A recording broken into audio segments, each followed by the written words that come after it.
पाकिस्तान में रियासत की जानिब से खींची गई नाम नहाद रेड लाइन अबूर करने वाले सहाफ़ियों को लगाम डालने और निशाना बनाए जाने का सिलसिला दिहाइयों से जारी व सारी है, लेकिन दूसरों के लिए रेड लाइन मुतय्यन करने वाले ये बेलगाम ताकतवर इदारे खुद किसी आइनी और कानूनी रेड लाइन को नहीं मानते, जो कि आज मुल्क के तमाम मसाइल की बुनियादी वजह है। चंद रोज़ पहले इस्लामाबाद में सीनियर सहाफ़ी अफसार आलम नामालूम अफराद की गोलियों का निशाना बने, ताहम बच गए। इससे कबल सीनियर सहाफ़ी हामिद मीर कराची में नामालूम अफराद की गोलियों का निशाना बने थे और 6 गोलियां लगने के बावजूद करिश्माती तौर पर इनकी जान बच गई थी। इससे पहले अहमद नूरानी, उमर चीमा और मतीउल्लाह जान समेत कई कलमकार और सहाफ़ी भी नामालूम अफराद के हाथों तशद्दुद का शिकार हो चुके हैं। मज़कूरा सहाफ़ियों और कलमकारों के हम ख्याल अफराद के बारे में ख्याल किया जाता है कि ये लोग रियासत की जानिब से खींची गई रेड लाइन यानी सुर्ख लकीर अबूर करते हैं, इसलिए इनको लगाम डालना ज़रूरी है।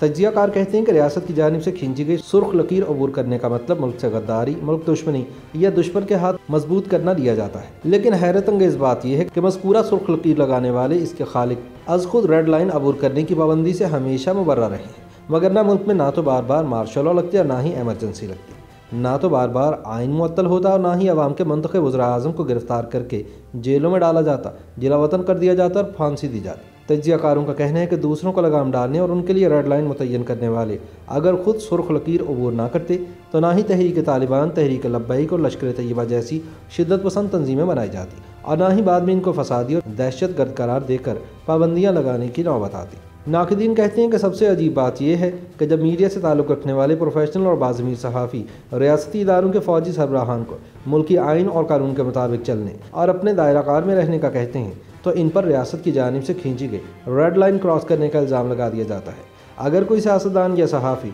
मुल्क में जमहूरियत, आइन और सिविलियन बालादस्ती की बात करे तो वो भी रेड लाइन क्रॉस करते हुए गद्दारी का मुर्तकिब करार दे दिया जाता है। अगर कोई अपने ही मुल्क में लापता किए गए अफराद की बाजियाबी के लिए आवाज़ बुलंद करे और इलेक्शन में फ़ौज की खुल्लम खुल्ला मुदाखलत के खिलाफ बात करे तो समझा जाता है कि उसने रेड लाइन क्रॉस की है। अगर कोई जमहूरियत से मुतालिक बानी पाकिस्तान कायदे आज़म मोहम्मद अली जिन्नाह रहमतुल्लाह अलैह के अक़वाल को नुमाया और बानी पाकिस्तान के आखिरी अय्याम और मादरे मिल्लत मोहतरमा फ़ातिमा जिन्नाह के साथ रवा रखे गए रियासती सलूक से मुतालिक लबकुशाई की जरूरत करे तो भी यही समझा जाता है कि इसने सुर्ख लकीर अबूर कर ली है और ये दुश्मन का एजेंट है। अगर आप हमूदुर रहमान कमीशन रिपोर्ट में सकूत ढाका की वजह बनने वाले वाक़यात से मुतालिक कौम को बताएं और मुल्क का आइन बार बार तोड़कर मार्शल लॉ लगाने वाले आमिरों पर तनकीद करें तो भी आप सुर्ख लकीर क्रॉस करने और मुल्क दुश्मनी के मुर्तकिब करार पाएंगे। यही नहीं बल्कि आप सुहेल वड़ाइज की किताब ये कंपनी अब नहीं चलेगी और असद दुरानी की किताबें द स्पाई क्रॉनिकल्स और द ऑनर अमंग स्पाइज का हवाला देकर कोई सवाल करें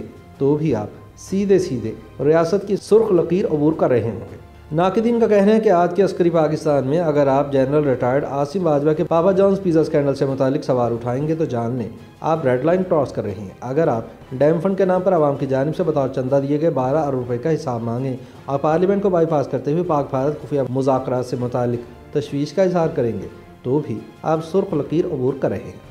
अगर अरकान पार्लियामेंट दिफाई बजट से मुतालिक खर्च की तफसीलात जानना चाहें तो इसे भी रेड लाइन अबूर करना समझा जाता है। अगर आप नेशनल और सोशल मीडिया पर लगाई गई हुकूमती पाबंदियों और हालिया साइबर क्राइम एक्ट पर तनकीद करेंगे और IMF के मुलाजिम को गवर्नर स्टेट बैंक लगाने और मुल्क की मईशत को IMF के हवाले करने पर अपनी तशवीश जाहिर करेंगे तो भी आप रियासत की लगाई गई रेड लाइन अबूर करने की कोशिश कर रहे हैं। अगर आप रूस और अमरीका की लड़ाई यानी सर जंग और फिर 9/11 के फौरी बाद अफगानिस्तान में अमरीका के हाथों पाकिस्तान के बेदर्दी से इस्तेमाल होने पर अपनी तशवीश का इजहार करेंगे और इस ज़िम्न में मिलने वाली अरबों डॉलर्स की अमरीकी इमदाद का हिसाब मांगेंगे तो भी रेड लाइन क्रॉस कर रहे हैं। अगर आप कारगिल जंग और साबिक आमिर परवेज़ मुशर्रफ के हुक्म पर अकबर बुगटी को शहीद करने, डॉक्टर शाजिया रेप केस और लाल मस्जिद ऑपरेशन पर सवाल उठाएंगे तो समझें आपने रियासत की सुर्ख लकीर अबूर की है। जुल्म तो यह है कि अगर आप आर्मी चीफ के ओहदे में तोसी की मुखालफत करते हैं तो भी आप रियासत दुश्मन करार पाते हैं। अगर आप फ़ौज के सियासी किरदार पर तनकीद करते हैं तब भी आप पर फ़ौज को बदनाम करने का इल्ज़ाम लगा दिया जाता है। हालांकि असल में इस अहम तरीन कौमी इदारे की बदनामी तब होती है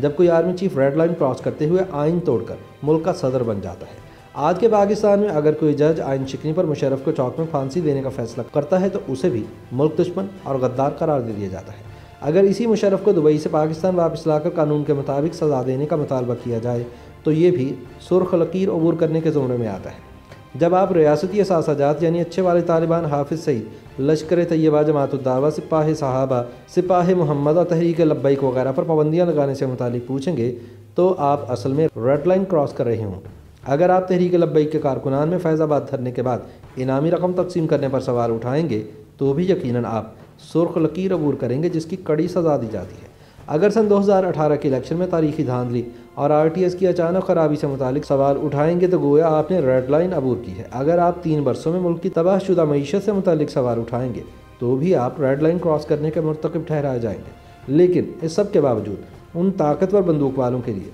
मोहम्मद अली जिन्नाह रहमतुल्लाह अलैह के पाकिस्तान में कोई रेड लाइन नहीं है, जो हर चंद बरस बाद मुँह उठाकर और कानून की धज्जियाँ बखेर कर आईन पाकिस्तान पामाल करते हुए इक़्तिदार पर काबिज हो जाते हैं।